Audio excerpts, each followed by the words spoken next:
FM. Welcome to another episode of the Disability Life. I'm in Ipswich with Sam Nunn. Welcome along. Hi Pete. You alright? Yeah, good, thank you. Good. Before we get any, I would like to thank ISG. Is that right? That's right, yeah, ISG. For using this room. It's quite a nice room actually. But thank you for the company that you work for doing this. So thank you for that. No, I'm really lucky to work for such a good company and very, very flexible and let me do things like this and amongst my other interests. Yeah, good. So, before we get into anything else, I want to just briefly touch on your disability. Mm-hmm. That's okay. Yeah, of course. So arm and leg impairments? Yeah, in essence, yeah. So it's not genetic. I've got something called FFU complex or FFU syndrome. So in effect, in the womb, you're not formed properly. So with FFU, you've typically got two legs that are the same and one arm that's different, or two arms that are the same and impaired, like mine. So I've got short lower arm, obviously differences, and my hands are significantly smaller and only 3 fingers, and I've got 2 fingers that are webbed. So I'm quite restricted with them, but at the same time make the most of what I've got. And then with my leg, from my knee to my right hip, significantly short, and the hip's quite severely deformed as well. So I wear a prosthetic leg on my right leg, in effect, to extend my leg to the same length as the other one. And the left one is? The left one's A-OK. Oh, okay. Yeah. And just as well, really. Yeah. So it's a similar, is it similar to, say, Alex Booker? Very similar. Yeah, I think Alex is probably a little bit less fortunate because I think his left legs, or whichever one it is not 100% perfect either. But if that's the right terminology, but yeah, very similar. And I unfortunately get lots of jokes saying, "Oh, you look like Alex Brooker," or "Is he your brother?" and stuff like that, which obviously take the funny side. And I'm sure if you asked him, he'd take the funny side as well. But. Oh yeah, of course. But yeah.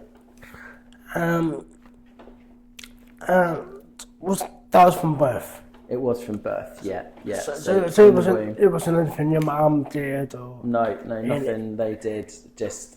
You just popped out and went, oh, okay, there you go. Yeah, surprise. I think there was lots of scares at the beginning, they were concerned, and lots of checks, and end up in London hospitals.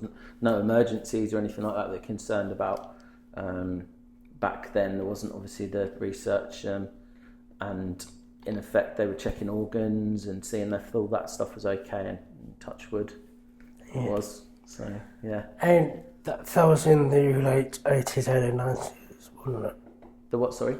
Was it in the early 90s? 1984. I was born in 1984 in Ipswich. Yeah, because I was thinking, because if it was some time ago, then it wouldn't be as known about disabilities compared to today. That's right, yeah, that's right. And I remember people asking me, not teasing, and I think it would upset my mum, but talking about, like, have you got thalidomide? I can't remember how the exact word to say it, but I did get those questions. Not nasty, but, you know, did your mum take stuff? And I wasn't any of the wiser, to be honest. No. I didn't really know what it was. I was, asking a 7 or 8 year old if they've got that. It was a bit challenging at times, but yeah, we get over these things. Yeah. And so obviously growing up, you were a massive football fan. Absolutely, yeah. Massive. And so, but at the moment you do coach some youth sides. That's right, yeah. So I'm the coach and secretary of one of my local village sides, Holbrook Hornets. I've been coaching since 2020. Just before COVID, or? Yeah, around COVID, really, around COVID. So took I was assistant coach with good friend David Coleman, chairman of the club also. And last year we both stepped up, so he's now chairman of the club and I'm secretary of the club, amongst other things. So Get you. yeah, so it's good. We get to influence decisions, colours of kit, and stuff like that. And we were very fortunate. The club was run very well by Paul and Amanda Moore, the previous chairman and secretary, who'd been doing it for 10 years. So we inherited something very successful. The club's got teams from under 6 all the way up to under 18s, and probably in our region or villages, is the biggest one in that area. So yeah, it's great. That's good. And this company here doesn't sponsor the club, does it? The what? Sorry. This company doesn't sponsor No, the... ISG don't. No, ISG don't. We have got some local businesses who sponsor the different age groups. They've all typically got their own sponsors. So what sort of youth side? Is it various age groups or...? Yeah, so under 6 to under 18s, varying abilities. We're very much an inclusive club, so regardless of your ability, we'll either find you some training or get you into competitive matches. And yeah, we're very proud, and we've got an ethos of trying to play out from the back in terms of playing the right style as well. So we're very much against kick it out or kick it away. It's look for a pass. So is there any particular manager that you take your influence from? Pep? I think being a Manchester United fan, it obviously has to be Sir Alex Ferguson. But I admire all the good coaches. I mean, obviously at Ipswich at the moment we've got Kieran McKenna, who's doing an amazing job as well. Brilliant. He's just absolutely incredible, and I must admit I was a bit sorry that he did leave Man United at the time. So. But I mean, I've got lots of other influences with football and work as well. With ISG we've got a really good leader in Zoe Price, who's Aussie's CEO. And she's obviously influential. My boss at work, Rob Scriven, again, really, really great guy.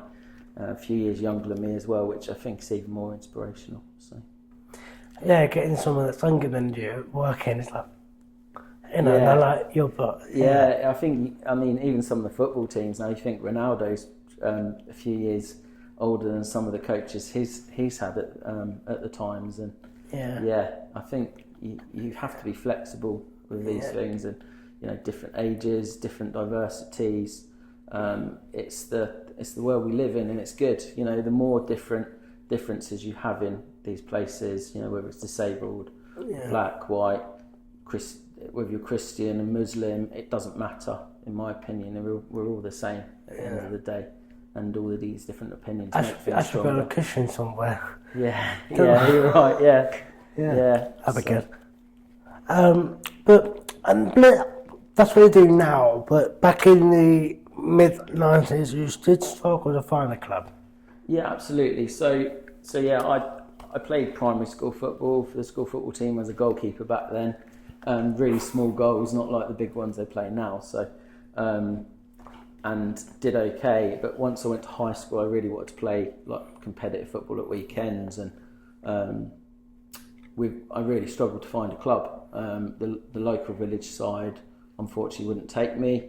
It upset me and my family. I remember my mum getting really upset on the phone with the coach at the time, and in the end, was that because of your disability? I think so. I think if I'd have been an able-bodied, really good footballer, they'd have taken me. Yeah. And all my friends played for that team, and it was really hard to take. Straight away you're. But it did take you 2 years to find a club. Yeah. So I landed at a club about 15 miles away from home at Somersham, and basically a couple of my friends in the village also went with me, which made it a little bit easier. But they were really, really supportive, and we went over there in the summer, and they said come over, join. Obviously wasn't playing like a whole game like some of the other kids, but they included me.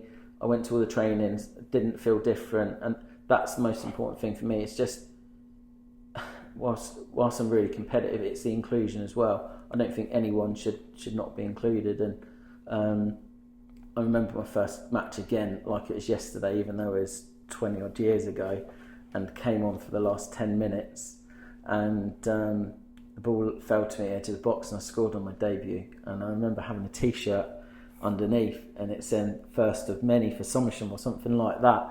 But again, so just put that. I pulled my top up, and I did. I remember doing a roly-poly on the floor.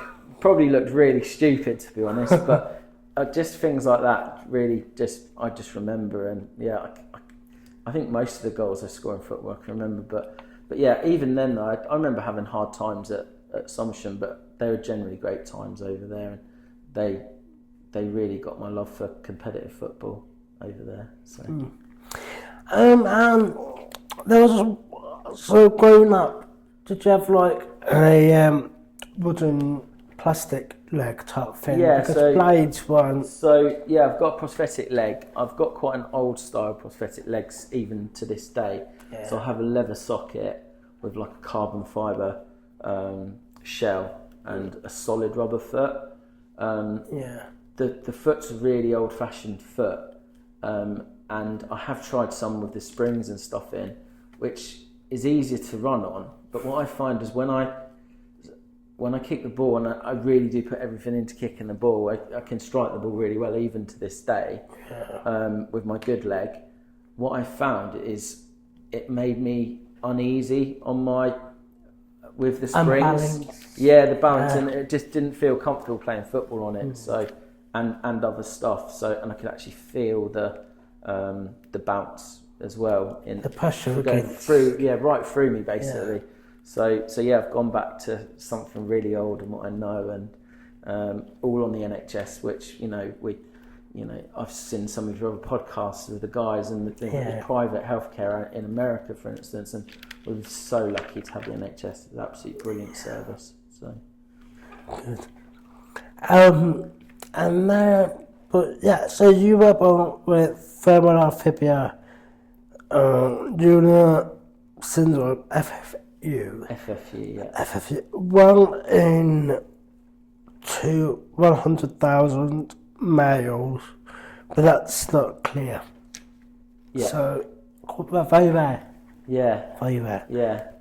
So with it as well, like I've obviously got children, so my partner and I at the time wanted to do some research on it, and I hadn't really ever been worried or interested in. So it could be transmitted. It can't. But I didn't know what I had until I was sort of 25, 26.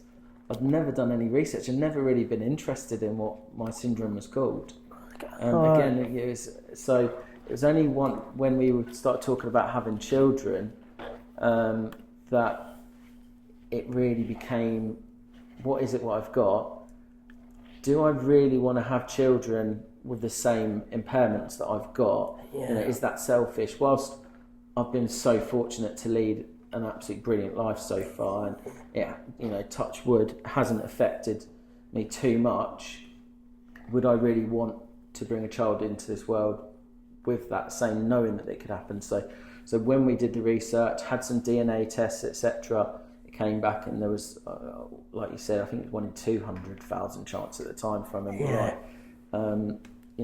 That's a good percentage not to, and I've been blessed with 3 able-bodied, really fit and healthy children so far. So yeah. How many sons and how many daughters? So I've got 2 boys, both in the football club. Of course. So one's about to turn 10 this month. It's Jack. I've got Henry, who just turned 7, and I've got Beatrix, who's the youngest, and she's 18 months next week. So yeah, it's a really good blend. They're all very lively. And, we should mention this is recorded on the 2nd of May, because it's stuck about 4 hours, so it'll be quite some time, but just let them know it's not now when they're watching it, it's not now. Yeah. So, a while ago. And it's all I went down there. Was I done short? No,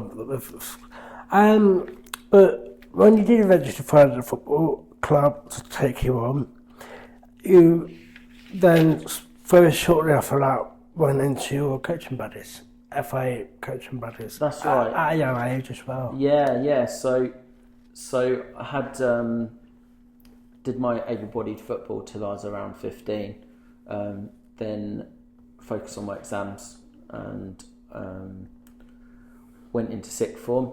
Did my refereeing badge initially, which was really good experience, and I'd recommend it to anyone because you really do know the rules, and there's rules that people think they know and they don't. And in effect, I was really missing playing, and disabled football was just kicking off then, and went over. So what year was this? This would have been Try not to make you feel old here, Sam. 2002. Oh, okay. So yeah, I'd have been 20 odd years ago. Yeah, absolutely. Yeah, so 23 things have years moved ago, on massively since then. So Yeah. 2001, 2002, I did some research and found that Wimbledon, which obviously now MK Dons or AFC Wimbledon, depending which way you are, had a really good disabled setup. And I remember my mum driving me down there to a presentation day they had, and to meet everyone, and they were like, "Come play. We'd love to see you play." So I remember I just about passing my driving test, but the first game my dad drove me down, and it was down in Surrey. We played a tournament. I played with a couple of England amputee players, Tim Christie and Campbell Coe, who are absolutely incredible footballers, playing on sticks. It was a mixed pan disability tournament though, so which has its own challenges.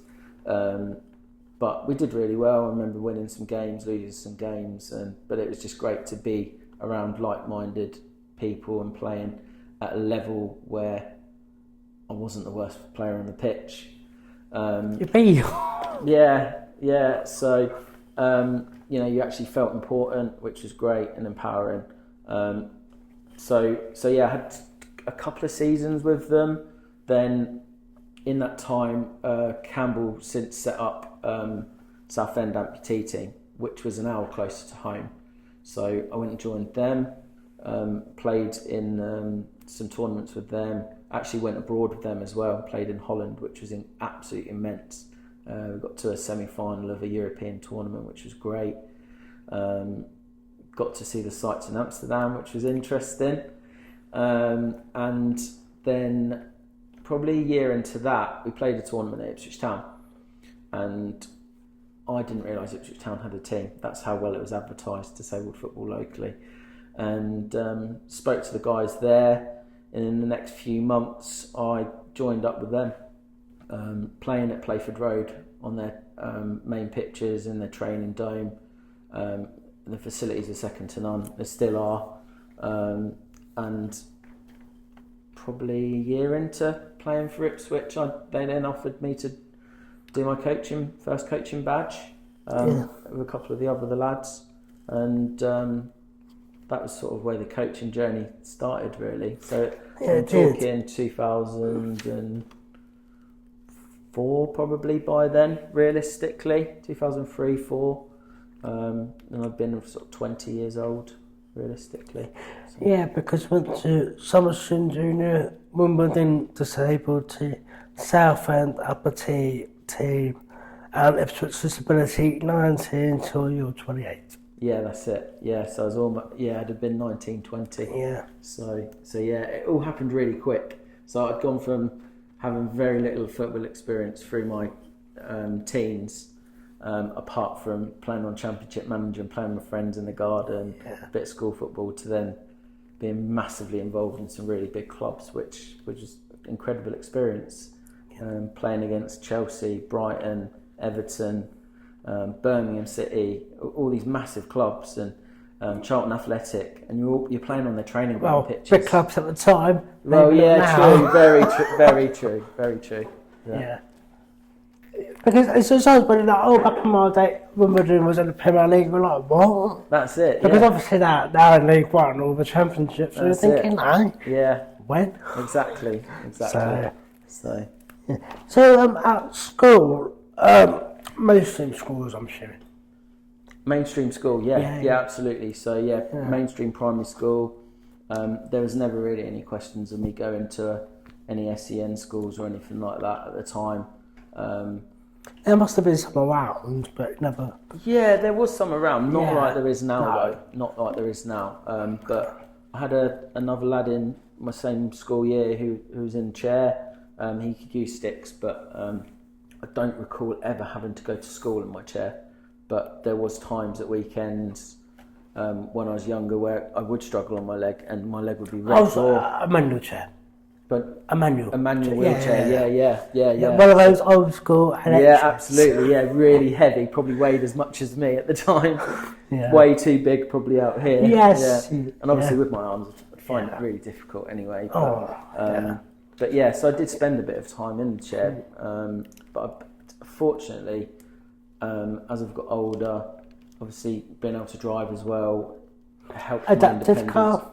No, I've passed in a manual, believe it or not, and I've only just gone over to automatic, and that's more laziness really than the requirement. But at some point in the future, AI will take over. You just give it your destination. exactly, yeah. Fingers crossed. Good old Elon Musk. Yeah, you never know. If you're watching this, get him on board. You've got people. Who knows? And you, Pete.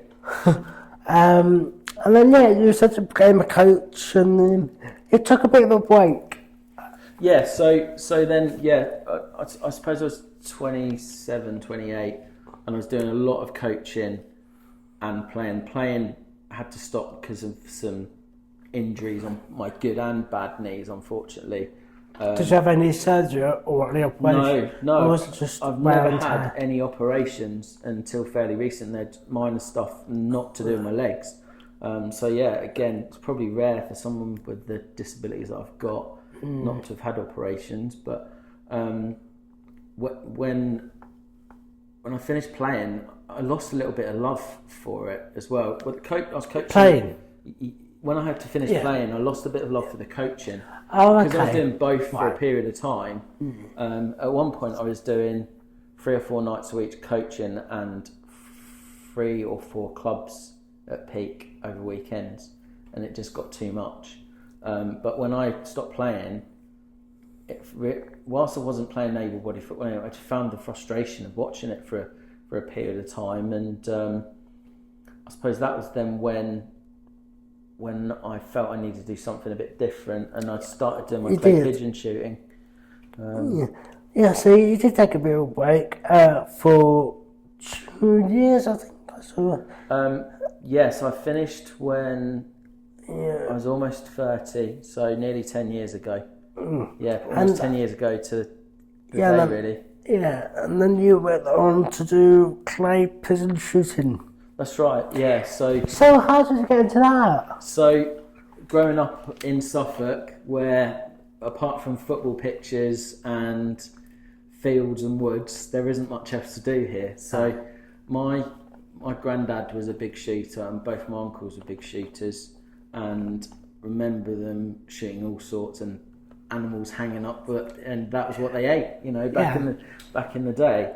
And always had an interest in it. They'd often take me along or have them sit in a field or whatever shooting stuff. And I suppose when I was 17, I got my own gun licence and did a bit of casual shooting. But then when I gave up the playing football serious, I felt I needed to do something for myself still that was competitive. Whilst the football was competitive, it wasn't the same as playing.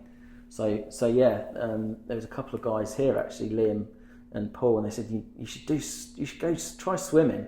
I was like, I'm not built for swimming, but I did actually try the swimming. But the shooting, I'd always done it, and I thought I'm going to give this a go. So I was originally in the Disabled Shooters Group, which is the national clay pigeon shooting organisation for the UK. So I contacted the chairman at the time, Adrian Last, and said, I really want to give this a go again. He's like, oh, well, last time you gave it up for the football. I was like, I've had to give up playing football now.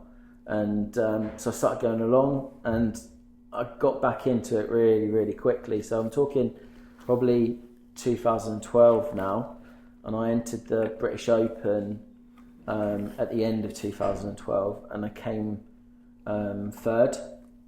And really got the bug then. I'd won a bit of silverware, and went into the following year, and won and came second and third in a number of competitions, not just at disabled, but in my class. So in shooting, you have AAA, A, B, C. Typically the newbies are in C, and in 13-14 probably was the best I was shooting, and I had a second in a world championship. I won the English Open. Two silvers. Yeah. Clay pigeon shooter, disabled shooter of the year. Yeah, so that was 13-14. I was really fortunate to be voted by my peers as disabled shooter of the year, which it probably wasn't earned back then, because some people have been doing it for years, but it was a little bit like some of these young golfers who come in, a new kid on the block, and I think it was something different for people, and they like seeing young people come into sport. I think that's the great thing about being in the UK and Great Britain. They really do get behind a younger person. So, and then why do you still do that now? Yeah. So after Henry was born in 2000, is this your first? Second. Oh, second. So in 2014, it was 2 weeks before Jack was born that I won the English Open Sporting, and I had from there right through to 2017 shooting regularly. So that was very much my first sport, and out probably twice a week. Had some really good sponsors, and still sponsored to this day by Game Ball cartridges. So they support me with my cartridges, and had some local sponsorship from local builder called GBS, and I thought so. Sorry? I thought so. Being a construction company. Yeah, and also a local businessman called Nigel Spinks from Chim Chimney, again supported me quite a lot. So they allowed me a bit of funding helped me to feed my entries. The money's ridiculous. Yeah, it is. And virtually every time I was going out, I was probably spending £60 to £70 to shoot. That's how much it is, with unfortunately not lots of prize money coming back from these events. It tends to be medals, which are amazing, but don't pay the bills as well. And obviously with the current climate, it's been difficult, but since COVID I've slowed my shooting down a bit, and obviously it's fallen in with the football again as well, and football will always be my first love ultimately. So because a few minutes ago you said shooting was your first love, your first sport. I think I wouldn't say it's it's a difficult one. Probably conflict myself there. I love both of them. Yes, of course. If I had to choose football or shooting, it would be football every day. But I love them both.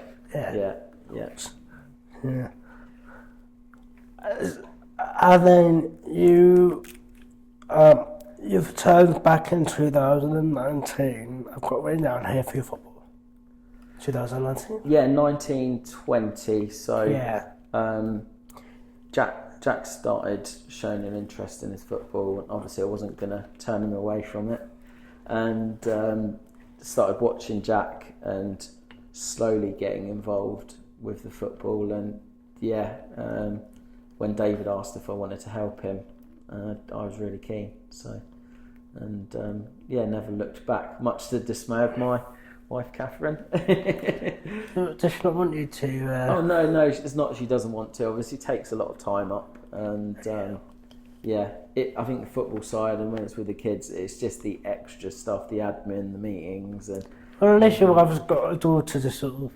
That's it. But I think she's gonna be a footballer as well at this rate. She's one of her first words was football, and she's already kicking the ball around at 18 months. So But Catherine also played football, and we met from football, so sort of fate really. I wondered how you two met, because I've got down in life, married, question, all that kind of. Yeah. So how long was that then? You met Catherine then? So it was a similar time that I joined ISG around 2008. So What's that? Did you meet here or on a football field? We met through football. So Okay. at the time, she played for the ladies' team of one of the teams I was coaching. So we were both at Shotley Rose Football Club. Shotley Rose was a local pub, and it's quite an insular community.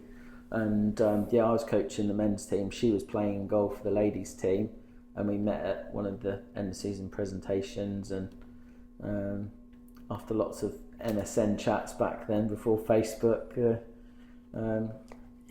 was all the ways back then. That's right. Yeah. So before Twitter came in and Instagram exactly. took over our life. Yeah. That's right. So yeah. No, it's a long time ago now. And we eventually got married in 2021, just after COVID, really. Oh, so, congratulations. Yeah. So that's all good. Good. And it's also good to have someone that sees you for who you are. Absolutely. And not with disability. That's right. Yeah. And she's really understanding, and she's a brilliant person. She must have questioned it at the beginning, or I'd expect so. Yeah, I think she was probably one of the first people who was quite inquisitive and was asking me questions which I didn't know. And even now, if you talk to my mum about my disabilities, she'd probably get upset. But Kath is really inquisitive, wanted to know, why and how, and she does push me in the right way as well. She knows what my limitations are, so it wasn't that you told her, she just sort of observes and says, you need help with that, or I think she can see. Yeah, she knows when I'm very observant. Then that's it. She's very observant, very patient, and that's what you need, isn't it? Exactly. Yeah, she's perfect. Yeah. So. Good. Yeah. So you came back and you work for you help out with adult disability with a WhatsApp ICANW what? Oh, so no, I haven't strictly worked with the WhatsApp guys. I know Lee, who runs the WhatsApp team at the time. They've now been taken back on by the Ipswich Town community. I stay in touch with those guys. And we actually arranged an old boys team against the WhatsApp guys a couple of years ago, which I played in for my sins and felt it for about a week afterwards. And I had been to a couple of training sessions with them, and there's always messages on Facebook asking if I come play football again, and I just... And are you? I think if it was charity stuff or one-offs, I'll always have a kick around, but I'm too old now to be playing in tournaments, and it affects me too much, unfortunately. It's a week's recovery, realistically, if I want to play serious. I don't do things by halves, as you can see with my preparation just for this meeting, let alone everything else. A lot of research. But you must have gone, what I did? Oh yes, I did that, and then you remember things, and you're like, absolutely, yeah. I mean, this is prepping for this and looking back at what I've done. It's just, consider I'll only be 40 in September. I've got memories and, not just football, from work, from shooting, from every experience, school. Then you think, wow, I've been so fortunate so far, to met so many great people and learn from so many people and make friends and acquaintances, and I don't tend to think you forget stuff, but little things like this just jog it and make you look back. And I think the social media is great these days because you can go search on your phone for a year and a month and see stuff, but it'd be nice to be able to do that. It's a bit odd sometimes when I go on Facebook. You've got memories today, and they're like, most of the time I was just sitting there thinking, why did I post that? Why did I post that picture? What was I thinking? What was I doing? But it is nice to look back at some of the stuff you've done. I go, I forgot about that.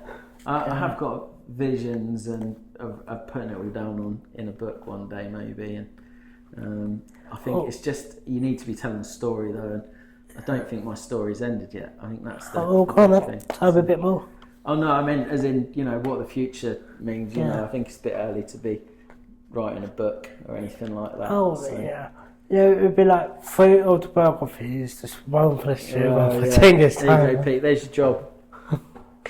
Yeah, and to tell me about work, because obviously before we started recording, we were talking about this job, and the previous job. Yeah. So what was your first job ever? So goodness. So I've had lots of little jobs and bits and pieces as such. Of course. I mean, first memories of any work would be with my dad. So my dad was a roof tiler, and I remember even back then helping him with moving stuff and carrying tiles or bricks or helping him mix cement, obviously a lot slower than anyone else did. And I'm talking probably 12 or 13, and doing bits and pieces and holding ladders and stuff like that. Is that with the mixer machine? Yeah, that's it. Yeah, because I was thinking back then it might be different. But no, generally doing it like that. Yeah. So Dad was a roofer and general builder, so probably my first love, obviously now in construction. Yeah. So that's probably one of the reasons I got into it. But did that. I remember doing being on the back of potato harvester and doing potato picking for a month for a family friend, the Caudles. Work experience wise, at the time I thought I would like to have been a PE teacher, so I did a week in a school. My second week was in insurance brokers. Must have been exhausting though, being a PE teacher. I think it had been difficult, and even now I obviously love my sport, but I don't think I'd have been able to cope being on my leg all the time. Yeah. And it would have been the practical side. And I actually studied PE at A-level, and I absolutely detested it because most of it wasn't about the sport. It was about biology, the psychology. I think now I'd probably find it more interesting, but back then as a 17-year-old, I just wanted to play sport. And it what's probably this? Yeah, exactly. There's all the sports science kind of stuff. Yeah, so nobody wants to do. But no, exactly. But now it'd probably be really interesting, and I could make it appropriate to what I do with my other football. But so I did the work experience there. Did insurance brokers. So had a week with Doug Wade Insurance Brokers, actually not far from here, ironically. And again, family friend Doug. And after that, he had me in for a summer, working in their office once or twice a week, so I earned loads of pocket money, which was amazing. I think helps them a little bit, probably misfiled a few things back then, but again it gave me experience of being in an office, which I didn't mind. I think probably didn't want to do it full time, being in an office. It's a bit boring sometimes. Yeah, exactly, and ironically now I do spend probably 80% of the time behind a computer, but now I'm a bit older. You're back home always watching this from work. Yeah. So then sort of fast forward, did A-levels, didn't really want to go to university, never wanted to go to university. Did you? No, I didn't. So did my A-levels, then I joined a local construction firm. In the office? To be honest, I got stuck in the office, and unfortunately I think one of the reasons was because of my disabilities, that they didn't want me out. So I really liked being out on sites, but the first 18 months I really struggled with it, from that conversion from being a student and disappearing early and going out with your friends messing around to a work, and I really struggled with that, and to the point I think if a certain person didn't come into that office, I think I probably wouldn't have been there, and I wouldn't have been here now. But there was a chap called Stephen Ponting, who's now one of my best pals, one of my best men at my wedding, came in, took me under his wing, and took me to one of our projects, and I was based on site for nearly 2 years and never looked back really from there. It sort of gave me the love for construction. So they didn't ask you whether you wanted to be out or...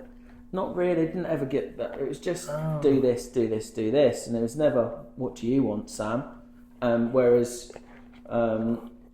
Yeah, because I Yeah. thought for a job interview, you'd almost go, this is the job you're going for. Yeah, and Oh. it was a trainee. It was a trainee Oh, right. construction technician, but Okay. it was Technician. Yeah, and Yeah. you know, I didn't really understand construction No. very well. I think they took me on and perhaps thought I knew a bit more than I did, because I can come across quite confident. I think perhaps that confidence then felt I knew more than I actually did, and I was really raw and green with it. But that experience being on site with Stephen then led me to follow him and his boss Ian Gifford over to ISG, and I'll be 17 years this October at ISG, which is for me one of the best companies in the UK in terms of opportunities. We're over 2,500 staff at ISG. We're a £2 billion construction business. And in terms of flexibility, you've got the opportunities to learn, you've got the opportunities to grow. They tend to promote people within, and they've got lots of different facets. You know, if you wanted to do marketing, they've got a big marketing team. If you wanted to do IT, they've got a big IT team. Obviously, I've taken the route of supply chain and procurement, and as you can tell from this interview, I'm really confident. Love talking to people, and I do. and especially with such stuff. and I've got the opportunity to do that both internally with the stakeholders inside ISG and helping them understand what suppliers that we've got relationships with and putting them in contact with them and helping them with pre-qualifications and tenders. But then I've got that relationship with external stakeholders of all of the manufacturers that I look after and subcontractors, and generally it's a pleasure dealing with all these people. And obviously you get challenges every day in life and at work, and ISG have allowed me to grow and build my confidence. And so have you, when you first came here, was it the same job as now, or? Similar, but it was a very regional role. So I joined what was ISG Jackson back in 2008. So did they sort of recruit you for your last job? Yeah, exactly. Yeah. So Headhunted. Yeah, sort of. Yeah. So Stephen joined from the same company to here, right, okay. And they brought me across with them. But again, take it back to football. You take the coaching staff with you, don't you? But it's all connected. Yeah, you're right. But so yeah, I joined the regional business. So I had almost 10 years just working for the region, and I'd probably got in a bit of a with the children coming on, probably staggered my progress a little bit. I could have probably done a bit more realistically, and probably matured less in my role than I perhaps could have. But then I had the opportunity in 2015 to go and work at Kew Gardens on the Temperate House project. I had 12 weeks of 2 days a week travelling to Kew Gardens and back, which was interesting. Interesting. West London from Ipswich. Leaving at 5:05 in the morning, first train out, and getting home quite late. That's never enough. But it was a one-off opportunity. You know, the Temperate House, I don't know if you've been to Kew, but absolutely stunning glass house. There's probably only half a dozen of them in the world. It's world heritage, not English heritage, and to be given the opportunity to work on something that prestigious, it was really special. But once that came to an end, it then gave the London office a view of what I could do, and it then created opportunities in the business for me. So after that, I then got more involved with our London office, and then I got offered a chance to work with Chris Hart's team in a central procurement function in ISG, and then subsequently my boss now, Rob, was doing a similar role to myself. He's really is a jet setter, and he's now head of supply chain. Chris retired, and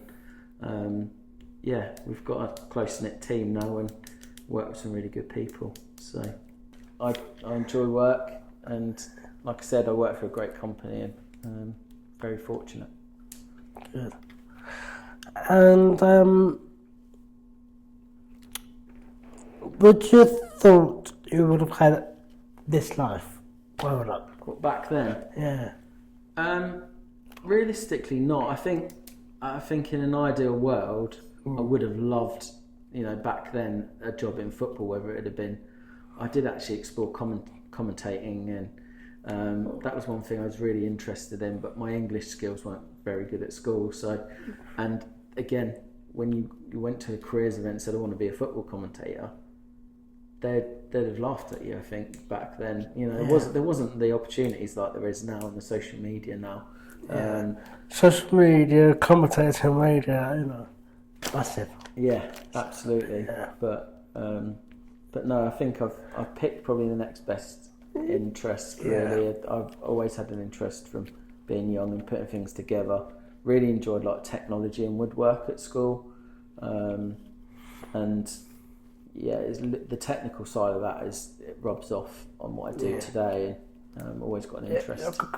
Looking back, you probably have one of those big chunky computers with a massive keyboard. Yeah, that's it. Yeah, massive. Took about 10 minutes for everything to load. Yeah. So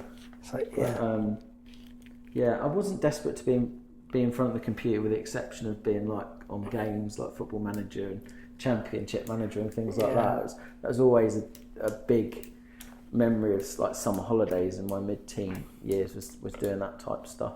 But so yeah, I'm interested in like the technology and the data side. Whether it's work or football, I'm looking at numbers and statistics and stuff like that.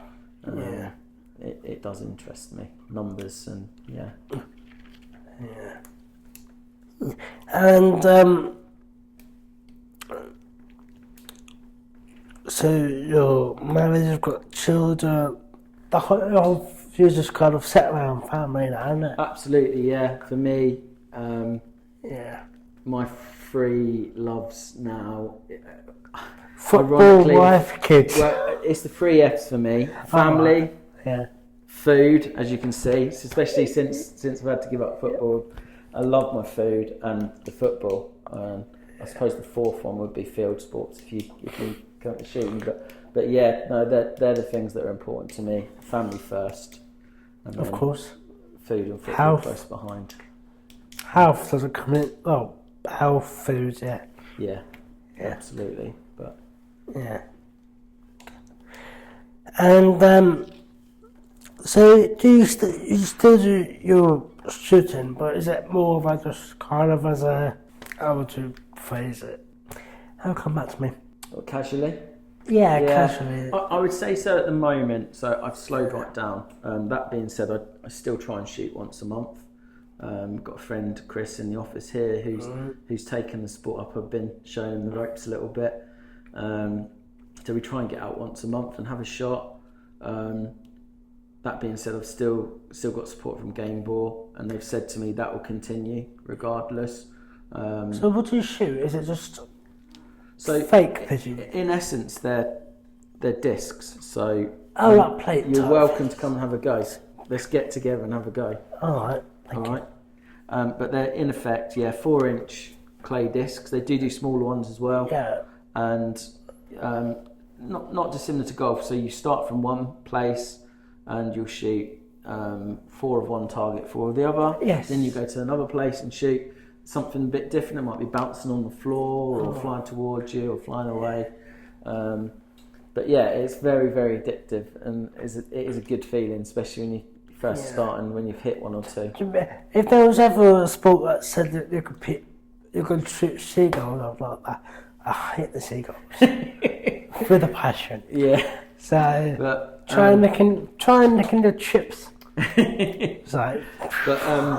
But yeah, it's a really good inclusive sport. So I've held roles in the disabled shooters group. So I've been treasurer and secretary in that group as well. You're secretary of everything now, aren't you? I'm not now. So the DSG, which we shorten it down to, is like I said, it's a national organisation. Good friends Ben, Darren, and Adrian sort of head it up and do a cracking job of that. And they shoot all over the country, have events generally once a month through the nicer months. We don't tend to shoot through the winter.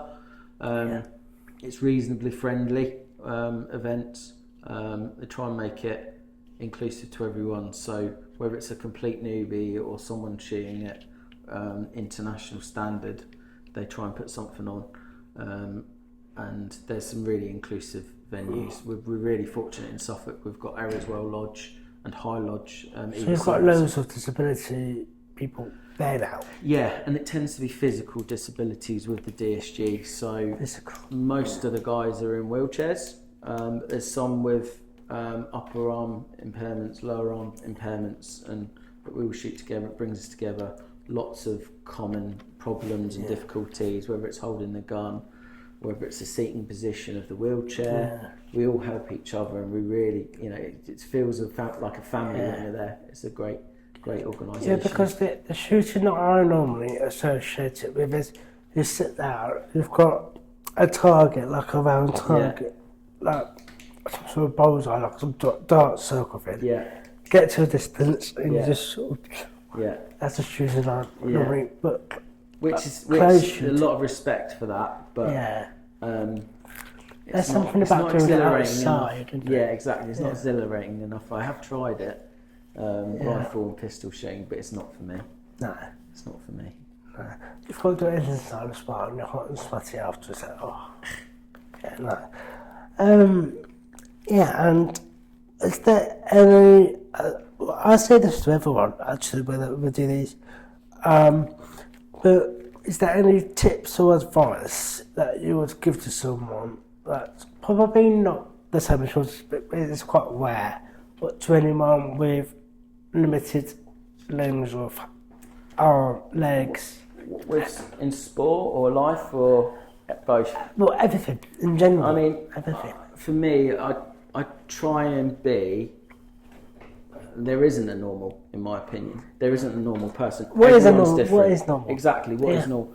I try and fit in as normal as normal is. So I don't want special treatment as such. And it's nice sometimes, though. Let's be fair. Yeah, the blue badge spaces and stuff like that has a perk. Blue badge, lovely. They all have the perks, but I think we have enough challenges, but at the same time, I don't want any special treatment. I don't want someone to give me a promotion at work because I'm disabled. I want someone to give me a promotion because I'm the best supply chain manager in my field of your work, and because of my work. And the same at shooting. I don't want to be given 5 extra targets because I'm disabled, or someone feels sorry for me, so they vote for me for something. I want to feel normal, or as normal as can be. And I'd like to think more people can be like that. It's the same with, for me, there's a job for everyone, whether you're physically disabled or neurodisabled. There's opportunities for people, whether it's in construction or sport or education. In most circumstances, there's something for everyone, and I don't think people should just wait for things to happen to them. Make things happen. Go and ask the questions. Go and challenge people.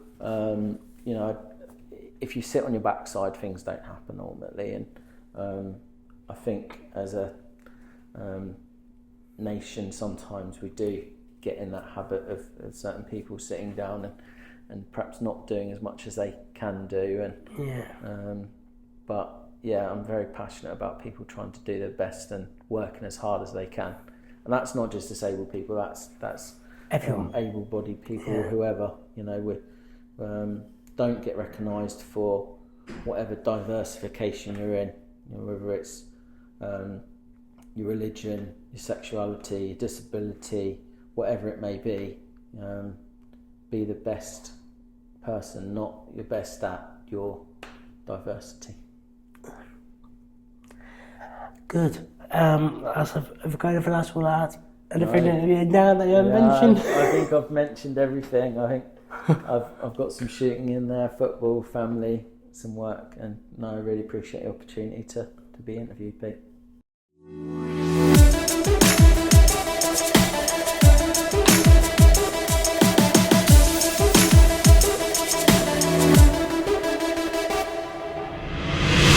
Voice. Let's go. Voice FM.